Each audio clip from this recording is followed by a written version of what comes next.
고린도후서 5장 17절에서 19절 다 같이 합독하시겠습니다. 그런즉 누구든지 그리스도 안에 있으면 새로운 피조물이라. 이전 것은 지나갔으니 보라 새 것이 되었노라. 모든 것이 하나님께로서 났으며 그가 그리스도로 말미암아 우리를 자기와 화목하게 하시고 또 우리에게 화목하게 하는 직분을 주셨으니 곧 하나님께서 그리스도 안에 계시사 세상을 자기와 화목하게 하시며 그들의 죄를 그들에게 돌리지 아니하시고 화목하게 하는 말씀을 우리에게 부탁하셨느니라. 아멘. 여러분, 만약에 이 세상에 교회가 없다라고 상상해보면 어떨 것 같나요?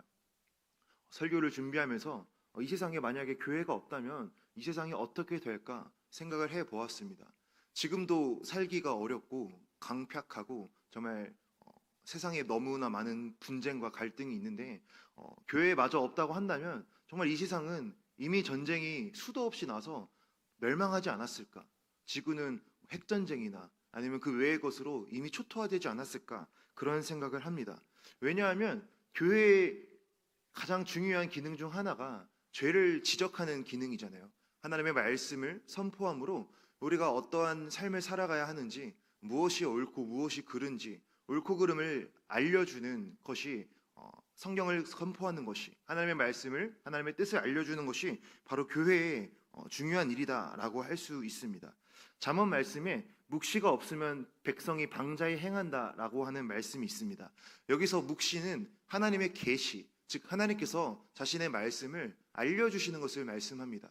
그러니까 우리에게는 하나님의 말씀하심이 없으면, 하나님께서 자신의 뜻을 알려주시는 것이 없으면 우리는 필연적으로 죄를 향하여 살아가다가 죄로 말미암아 망하게 된다, 방자하게 행하게 된다라고 성경은 기록하고 있습니다. 이러한 차원에서 교회의 역할이 너무나 중요하다라는 것을 우리가 한번 생각하고 오늘 말씀을 나누었으면 좋겠습니다.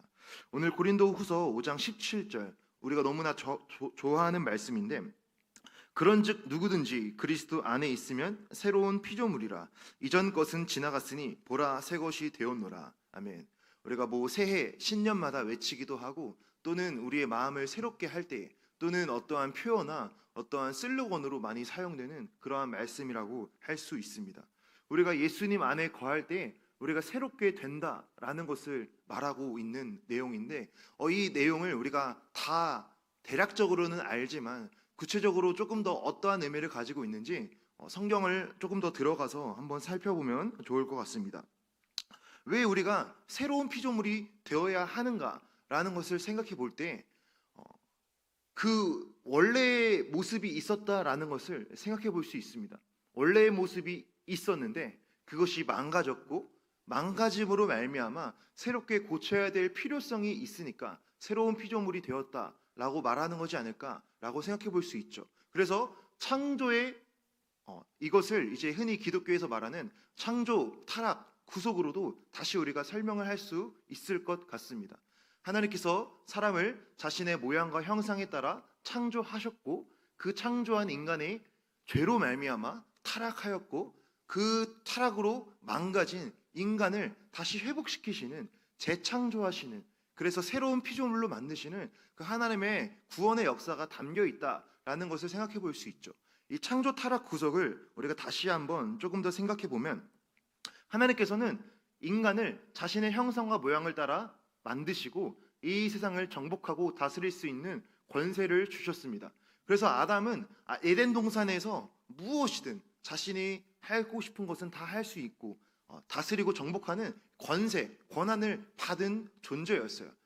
그래서 하나님께서는 그 아담으로 하여금 모든 것을 할 수 있지만 딱 한 가지, 선악을 알게 하는 그 나무의 열매는 먹지 마라 라고 하면서, 너가 모든 것을 다 할 수 있지만 그러나 선악과를 기억하면서 하나님의 말씀 아래에 있을 때에, 하나님의 말씀에 순종하는 상태에 머무를 때에 너가 모든 것을 할 수 있다라는 것을 기억하게 하시려고 그 말씀을 주셨습니다.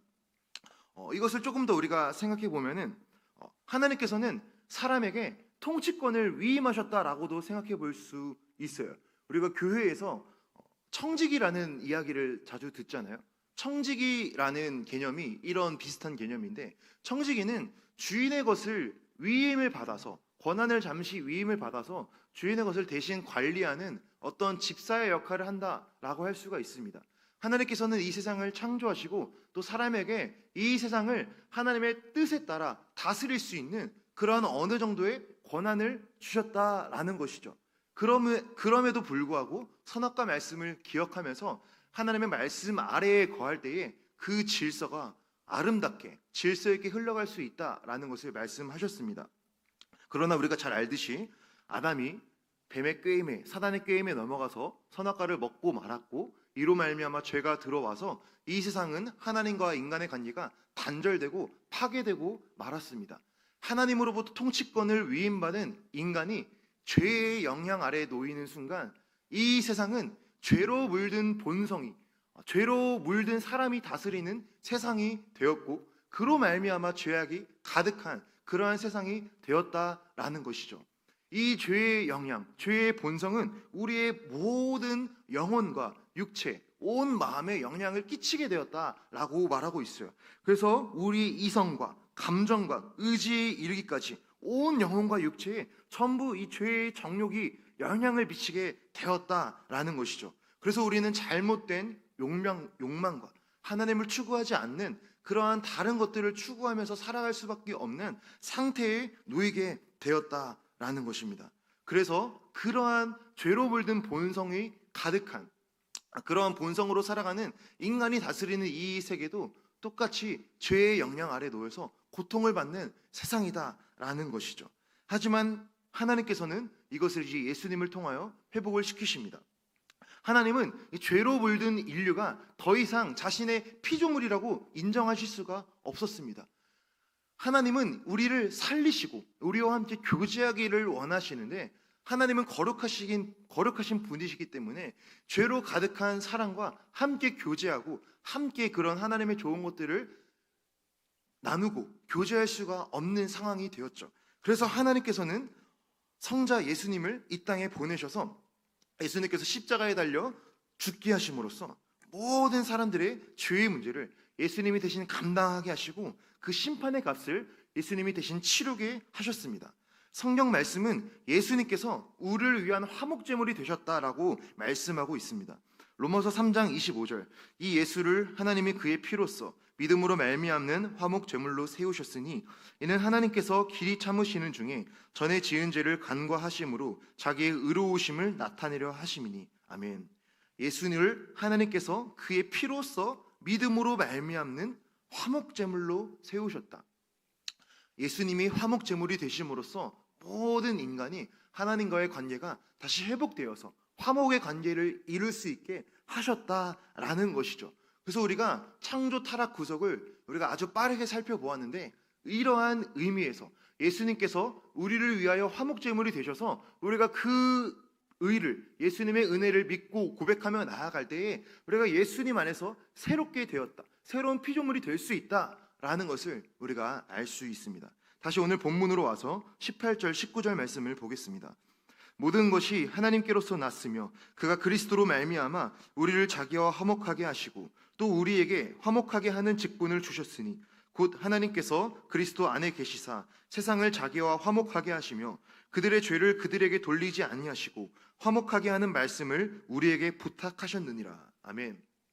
오늘 18절 말씀이 핵심 포인트다라고 할 수 있습니다. 18절을 다시 읽어보면 모든 것이 하나님께로서 났으며 그가 그리스도로 말미암아 우리를 자기와 화목하게 하시고 또 우리에게 화목하게 하는 직분을 주셨다라고 말씀하고 있습니다.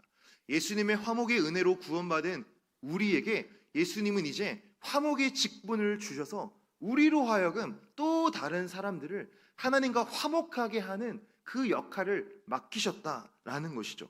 화목하게 하는 직분이 구체적으로 무엇을 의미할까요? 사전을 찾아보니까 하나님의 용서와 사랑의 복음을 전파하는 직책이다라고 할 수 있습니다. 조금 더 풀어서 예수님의 공로로 우리가 먼저 화목함을 누렸듯이 아직 예수님을 믿지 못하는 죄 가운데 있는 그 사람들이 나를 통하여서 하나님의 은혜를 깨달아 하나님과 화목하게 되도록 돕는 역할, 이것이 화목하게 하는 직분이다라고 할 수 있죠. 이 화목은 예수님께서 이 땅에 오신 이유이고 십자가에서 죽으신 이유입니다. 예수님 사역의 가장 최정점, 가장 핵심의 이유라고 할 수 있습니다. 예수님은 이 화목의 역할을 위하여서 이 땅에 오셨고 하나님과 화목하지 않은 수많은 사람들, 모든 인류를 구원하시려고 이 땅에 오셨다라고 우리가 이해를 할 수가 있습니다. 그래서 먼저 우리는 이 말씀을 잘 기억하고 우리가 다시 넘어갔으면 좋겠습니다. 하나님과 먼저 화목을 이루고 그것으로 말미암아 우리는 이웃과도 화목을 이루는 그 역할로 나아가야 한다라는 것이죠. 하나님께서는 이러한 것을 원하십니다. 이것을 어떻게 알 수 있냐면 하나님께서 처음 이스라엘 백성에게 주신 제사 제도의 그런 형식을 보면 이것을 알 수가 있습니다. 레위기 7장 15절 말씀을 보면 화목 제물에 대해서 설명하는 내용인데, 감사함으로 드리는 화목 제물의 고기는 드리는 그 날에 먹을 것이요 조금이라도 이튿날 아침까지 두지 말 것이니라. 아멘. 화목 제물은 그 성격이 하나님과의 관계의 회복을 기념하는, 잔치하는 제사가 화목제였습니다. 그런데 화목제물에 하나님께서 특별한 조건을 하나 말씀하셨는데 그 고기를 그 날에 먹을 것이요 라고 되어 있어요. 이 이후 구절을 보면은 이튿날까지 먹어라 라고 되어 있고 3일째까지 먹으면 그것은 부정한 음식이 될 거고 그것은 안 좋게 될 거다라는 말씀이 있어요. 왜 하나님은 그 고기를 딱 이틀 동안만 먹으라고 하셨을까요? 화목제물에 특별한 성격이 하나 더 있었는데, 화목 이제 제사를 드리면 어느 정도의 어떤 고기의 포션을, 고기를 좀 제사장에게 주어서 제사장이 먹게 하는 그런 이제 규례가 있었습니다. 이 화목 제물의 고기는 어떻게 했냐면 제물의 지방 부분을 하나님께 태워서 드리고 제물의 가슴 부위와 널쩍 다리 부위를 제사장이 가져가고 그 나머지 전부 부위를 봉헌자가 다시 가져가게 해서 그 고기를 먹을 수 있도록 했어요. 만약에 제사를 드리는데 소 한 마리, 양 한 마리를 드린다고 해보면 엄청 크잖아요. 그러니까 많은 그 고기에 그걸 받으면서 봉헌자는 하루 내에 먹어야 되는데 또는 이틀 내에 먹어야 되는데 혼자 먹을 수가 없어요.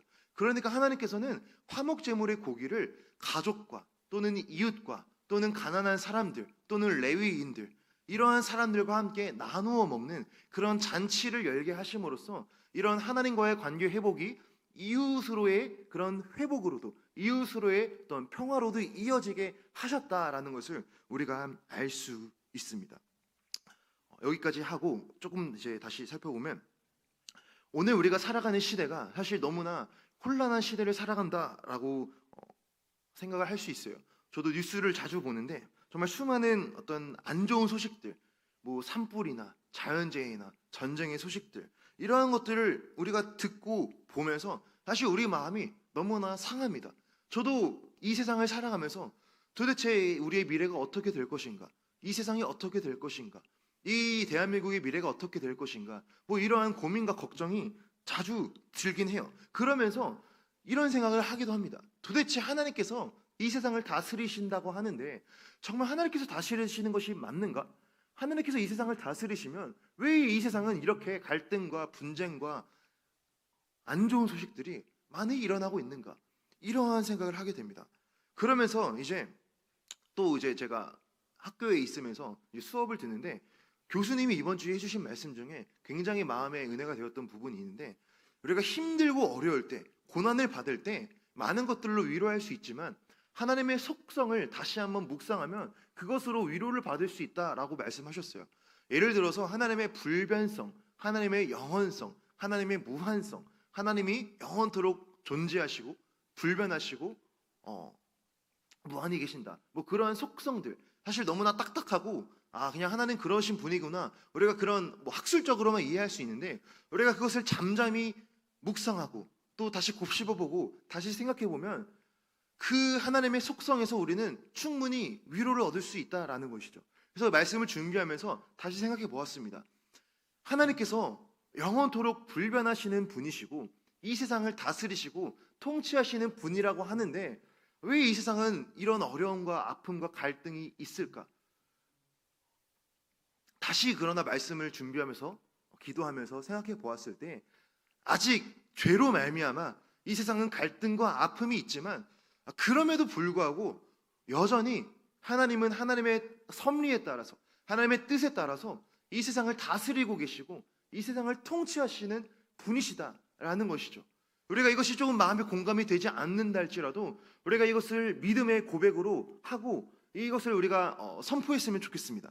하나님께서 이 세상을 다스리시고 통치하고 계십니다. 하나님의 선하신 뜻에 따라 이 세상을, 이 모든 역사를 이루어 가실 것입니다. 그렇다면 우리의 질문은 달라져야 됩니다. 왜 이 세상은 이렇게 어려운가를 넘어서서 이 세상을 향한 하나님의 뜻이 무엇인가? 이 세상을 향한 하나님의 마음이 무엇인가? 하나님은 이 어지럽고 혼란한 시대를 하나님의 백성들이 어떠한 마음으로 살아가기를 원하시는가? 우리가 이것을 고민하고 기도하는 오늘의 밤이 되었으면 좋겠습니다. 교회의 역사를 살펴보면 사실 뛰어난 어떠한 믿음의 인물들이 나왔던, 또는 종교개혁가들이 나왔던 그러한 시대들, 그러한 상황들을 살펴보면 전부 다 핍박의 시대, 전부 다 어려웠던 시대였어요. 하나같이 신앙생활하기 좋은 환경이 아니었어요. 국가로부터, 또는 어떠한 정치 권력으로부터, 또는 로마 카톨릭의 아주 그런 권력으로부터 박해를 받고 그런 것 때문에 화형을 당하고 믿음을 지키기 위해서 목숨을 걸고 믿음을 지켜야 되는 그런 상황 가운데에서 하나님의 뜻이 무엇일까? 이 시대를 향한 하나님의 마음이 무엇일까? 고민하고 기도했던 그 사람들에게 하나님은 자신의 마음을 감동하셨고 하나님의 뜻을 알려주셨고, 그러한 사람들을 통하여 하나님은 이 세상을 바꾸시고 변화시켜 오셨다라는 것이죠. 딱 하나만 살펴보아도 종교개혁이 일어났던 그 시대만 살펴본다 하더라도 그 당시는 로마 카톨릭이라고 하는 교황의 권위와 권세가 아주 강력했던 그런 시대였어요. 그런 시대에 이제 성경을 읽고 믿음은 우리가 어떤 공로를 쌓아서 천국에 가는 것이 아니라, 면죄부를 돈 주고 구매해서 우리가 천국에 가는 것이 아니라, 우리가 예수 그리스도의 그 의를 믿음으로 구원을 받는 것이구나. 루터가 이것을 처음으로 말하고 고백했을 때 루터는 자신의 어떠한 목숨을 내놓고 자신이 화형당할 수 있는 위기 앞에서 이러한 것을 고백하고 선포했다는 것이죠. 그러나 하나님께서는 이 시대를 향해서 이러한 고민을 하고 하나님의 뜻이 무엇일까 기도했던 그 사람을 하나님 끝까지 붙드시고 결국에 그 어려움을 뚫고 하나님의 역사와 하나님의 뜻이 이루어지게 하는 그런 역사를 이루어 가셨다라는 것을 살펴볼 수 있습니다. 우리가 일반 역사에서도 삼국지에서도 난세의 영웅이 난다, 이런 이제 세상의 위인 그런 말이 있습니다. 이런 말도 있듯이 우리가 어지러운 세상이지만 우리가 어지럽다고 그냥 우리도 똑같이 모르겠다, 그냥 하루하루에 집중하자, 그냥 이 세상의 어떤 즐거움에 쾌락에 내가 누릴 수 있는 것에 집중하자, 그러한 마음도 있겠지만 그것을 넘어서서 이 세상을 바라보시는 하나님의 뜻이 무엇일까? 이 어지러운 세상 가운데 하나님은 무엇을 기뻐하실까? 그것을 고민하고 말씀 가운데 정답을 찾아 그렇게 살아가도록 노력하는 저와 여러분이 되었으면 좋겠습니다.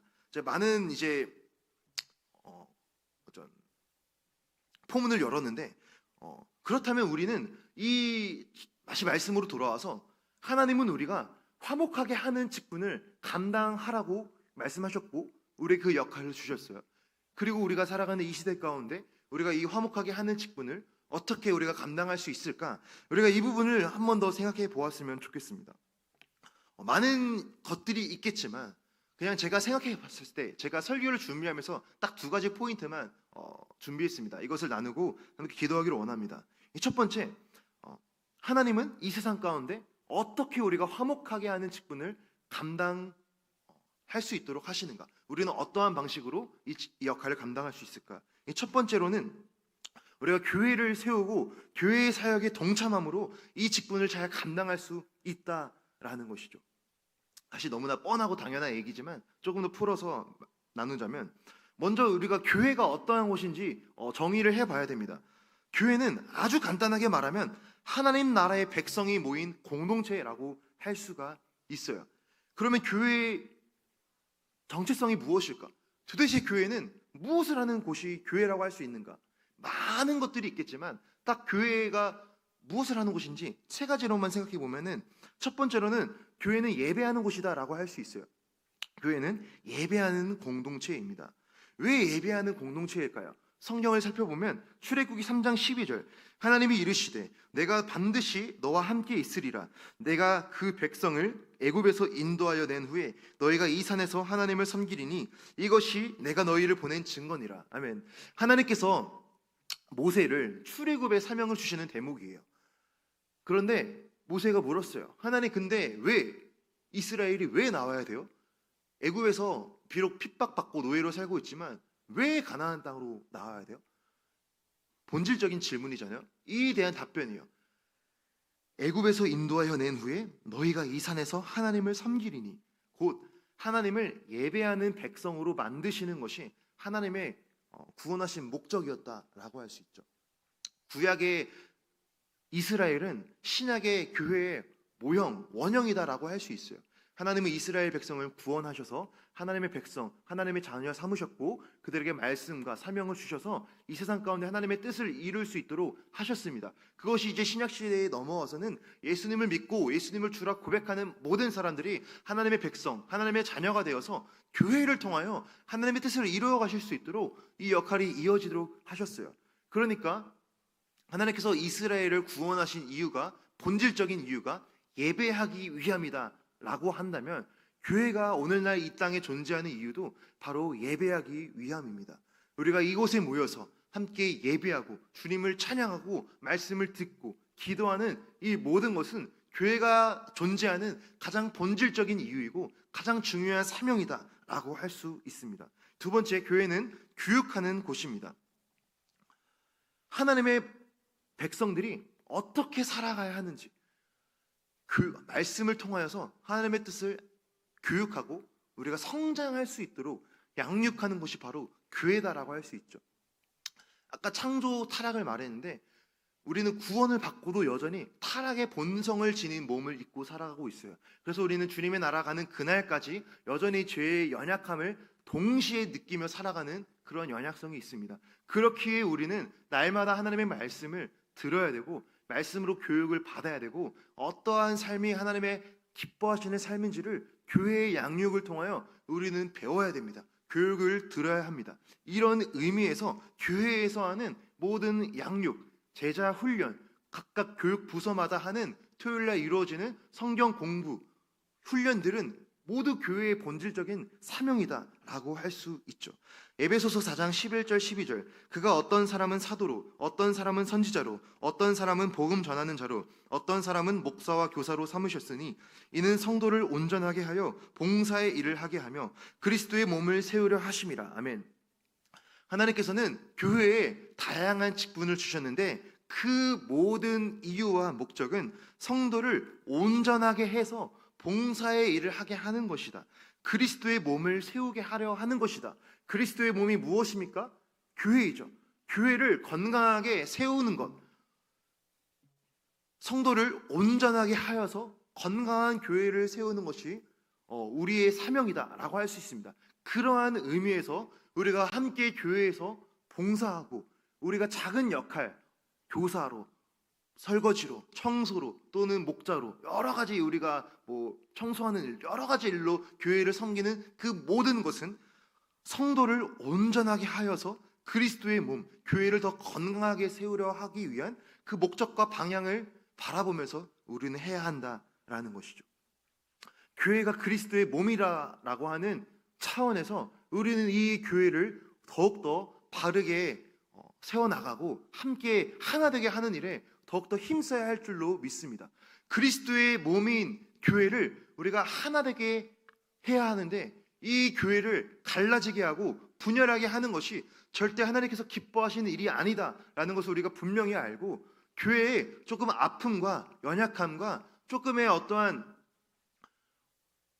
내가 생각했을 때 이러한 부분이 부족하다라고 하는 부분이 보인다 할지라도 그럼에도 불구하고 교회는 그리스도의 몸이다. 우리는 이 교회를 건강하게 세워나가야 된다. 절대로 우리가 어떠한 것에 대해서 우리가 함부로 말을 한다거나 교회에 대해서 교회를 분열하게 하고 갈라지게 하는 것은 우리가 하면 안 된다라는 것이죠. 우리는 교회를 더 건강하게 하나 되게 하는 일에 힘써야 될 줄로 믿습니다. 세 번째로 교회는 복음을 전하는 공동체다라는 것이죠. 하나님은 제자들에게 세상 끝날까지 복음을 전해라라고 말씀하셨습니다. 모든 민족을 제자로 삼아 아버지와 아들과 성령의 이름으로 세례를 베풀고 내가 너에게 가르쳐 분부한 모든 것을 가르쳐 지키게 하라 말씀하셨어요. 예수님을 모르는 모든 사람들이 말씀을 알게 하고 그 말씀을 아는 것에서 그치지 않고 지키도록 하고 순종하는 사람으로 만들어내는 것, 양육하는 것, 그것이 교회의 사명이다라는 것이죠. 그래서 우리는 이 교회의 정체성이 예배하는 공동체, 교육하는 공동체, 전도하는 공동체라는 것을 우리가 기억하고 이 교회를 함께 협력해서 그리스도의 몸을 세워나가는 일에 교회를 통한 하나님의 영혼 구원의 역사를 우리가 함께 힘을 모으는 일에 힘쓰는 것이 곧 화목하게 하는 직분을 감당하는 것이다 라고 충분히 생각해 볼 수 있겠습니다. 두 번째, 화목하게 하는 직분을 어떻게 감당할 수 있을까? 우리 일상의 삶에서 친절과 긍휼과 용서를 베풀므로 우리는 이 직분을 감당할 수가 있습니다. 우리가 살아가는 시대가 사실 너무 바쁜 시대인 것 같아요. 할 일이 너무 많아요.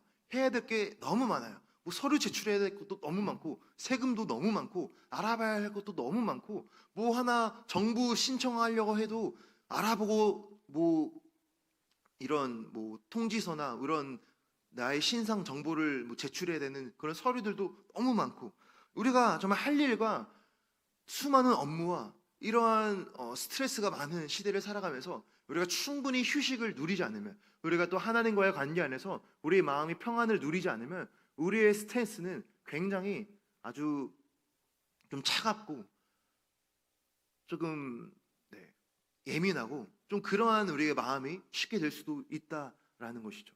하지만 우리는 그러한 예민해지기 쉬운 시대를 살아가지만 우리는 예수님을 믿는 사람으로서 그러한 우리의 마음을 먼저 돌보고 또 내가 관계하는 사람들이 조금 예민한 상태라 할지라도 똑같이 예민한 것을 되받아치는 것이 아니라 우리는 그리스도의 사랑으로 조금 더 한번 안아주고 긍휼을 베풀어주고 용서해주는 그러한 친절한 마음이 우리에게 있어야 된다라는 것이죠. 설교를 준비하면서 하나 기사를 살펴본 게 있습니다. 제이마라는 그런 어떤 한 네트워크 단체에서 SNS 사용과 짜증의 연관성이라고 하는 그런 보고서를 발표했어요.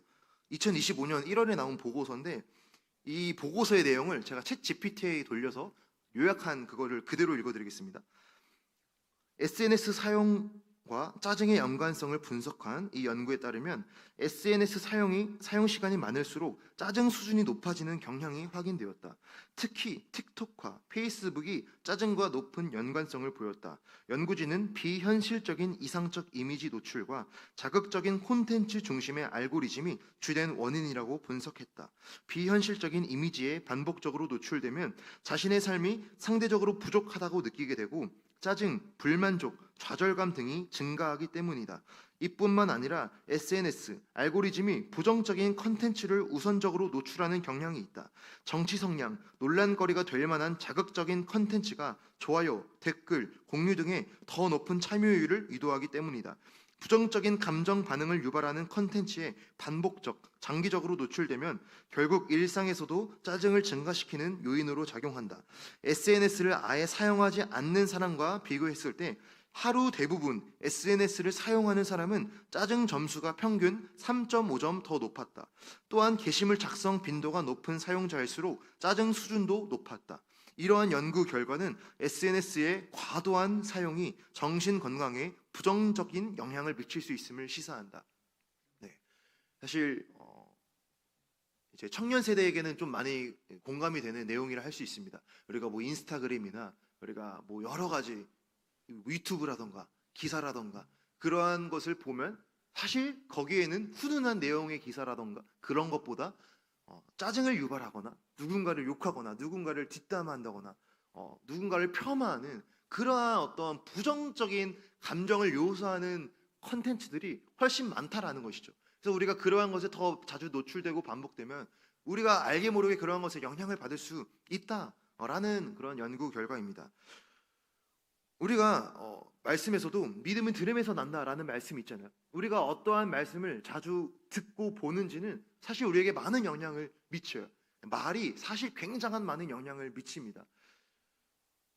우리가 대화하는 사람과의 대화 가운데 그 사람이 어떤 중요하게 생각하는 그런 어젠다나 중요하게 생각하는 어떤 그런 일들을 우리가 대화를 나눈다면 그 마음은, 그 말은 내가 그 생각에 동의하지 않는다 할지라도 상당 부분 우리의 마음에 생각이 남고 우리 마음에 영향을 끼친다라는 것을 알 수가 있습니다. 그러니까 이 대화와 이런 것들도 우리가 어떤 말을 주고받느냐도 우리에게 이런 영향을 끼칠 수 있다는 것을 염두에 둘 때 우리가 SNS나 인터넷을 통해서 부정적인 것들을 조금 덜 소비하고 그러한 것을 소비할 시간에 우리가 하나님의 말씀을 한 번 더 보고 묵상하고 읽는 것이 우리에게 더 유익하다라는 것이죠. 에베소서 4장 32절입니다. 이 말씀을 한번 같이 읽어보았으면 좋겠습니다. 서로 친절하게 하며 불쌍히 여기며 서로 용서하기를 하나님이 그리스도 안에서 너희를 용서하심과 같이 하라. 아멘. 우리가 그런 짜증과 분쟁과 갈등과 다툼이 많고 그러한 영향을 쉽게 받을 수 있는 세상이지만 우리가 하나님 안에서 기도하면서 마음을 지킬 수 있게 달라고 은혜의 힘을 달라고 기도하면서 우리가 모든 사람과의 대화 가운데 친절하게 여고 불쌍히 여기고 서로 용납하기를 한다면 그리스도께서 우리를 용서하신 것 같이 우리도 상대방을 용서하는 자세로 살아간다면 그 대화 가운데 그 관계 가운데 하나님은 화목하게 하는 역할을 우리를 통하여 이루실 것이라 생각합니다. 우리 관계 가운데 얼굴만 봐도 짜증나는 사람이 있습니까? 그런 사람이 있다고 한다면 그 사람을 위해서 죽으신 예수님을 묵상하면서 기도해 보시기 바랍니다. 나의 관점으로 그냥 내 시선으로 바라보는 것이 아니라 하나님의 관점으로 그 사람을 보는 것이죠. 하나님이 저 사람을 위해 십자가에 달려 죽으셨다. 예수님이 그 사람을 위해서 죽을 만큼 그 사람을 사랑하셨다라는 것을 우리가 다시 한번 묵상하며 나아갈 때 그 사람을 향한 하나님의 뜻이 있고 계획이 있다. 지금은 조금 부족하고 어떤 내 마음에 안 드는 또 나를 짜증나게 하는 그러한 어떤 모습이 있다 할지라도 하나님께서 그 사람을 용납하시고 하나님께서 그 사람을 용서하셨다는 것을 우리가 다시 한번 기도하면서 힘들어도 기도하면서 그러한 관계에 있어서 회복을 우리가 구해야 한다라는 것이죠. 또는 우리가 누군가에 대해서 실망하고 누군가에 대해서 우리의 마음이 식을 수가 있습니다. 사실 우리가 관계를 하면서 새로운 사람을 사귈 때 어떤 사람의 좋은 모습이 처음에는 굉장히 좋게 확 다가다가도 조금 시간이 지나면 그 사람의 조금 안 좋은 모습이라던가 연약한 모습이라던가 그런 것이 눈에 띄고 발견되면은 우리 마음이 확 좀 식어버리는, 기대감이 낮아지는, 호감이 떨어지는 그런 상태가 있을 수 있어요. 그러나 그때에도 우리는 여전히 그러한 마음을 잘 우리가 기도하면서 이겨내야 됩니다. 왜냐하면 나 또한 상대방에게 그렇게 비춰지기 때문이죠. 나 또한 나의 좋은 모습이 항상 비춰질 수 없듯이 나의 연약한 모습이 상대방에게도 비춰지듯이 우리는 서로 그런 부족한 모습을 안고 보며 살아가고 있다라는 것이죠. 그러므로 우리가 관계하는 모든 관계 가운데 누군가에 대한 연약함이 눈에 발견된다면 그 사람의 연약함이 나의 아픔이 될 수 있게 해달라고 우리는 기도해야 될 줄로 믿습니다. 하나님의 마음을 구하면서 그 사람을 향한 긍휼한 마음을 구하면서 기도할 때에 하나님은 그 관계 가운데 그 사람을 더 사랑할 수 있게 하는, 그 사람을 더 품을 수 있게 하는 마음을 부어줄 수 있다라는 것이죠. 우리가 살아가는 시대가 정말 관계가 깨어지고 여러 가지 일로 혼란스럽고 분열과 대립이 많은 시대이지만 우리의 사명, 하나님께서 우리에게 맡기신 역할은 화목하게 하는 직분이다. 우리는 하나님께 받은 화목을 또 다른 사람에게 화목을 전하는 그러한 역할을 가지고 있다라는 것을 다시 한번 기억하면서 하나 되게 하는 그러한 사명을 우리가 함께 감당하며 나아갔으면 좋겠습니다. 정말 갈라지고 분열되고 분리된 이 모든 관계를 성령께서는 하나 되게 하시고 연합하게 하십니다. 우리가 그 성령님의 은혜를 구하면서 내가 관계하는, 내가 속한 모든 공동체와 우리의 가족과 또 이 나라와 이 민족에 대하여서 우리가 이 화목을 구하면서 화목을 나를 통하여 하나님께서 더 많이 보여달라고 화목의 통로가 될 수 있게 해달라고 기도하면서 이렇게 쓰임받는 우리 모두가 되시기를 주님의 이름으로 축복합니다. 이렇게 화목하게 하는 직분을 감당할 때에 주님께서는 하나님의 아들이라 일컬음을 받을 것이다 말씀하셨습니다. 화평케 하는 자는 복이 있나니 저희가 하나님의 아들이라 일컬음을 받을 것이며. 아멘.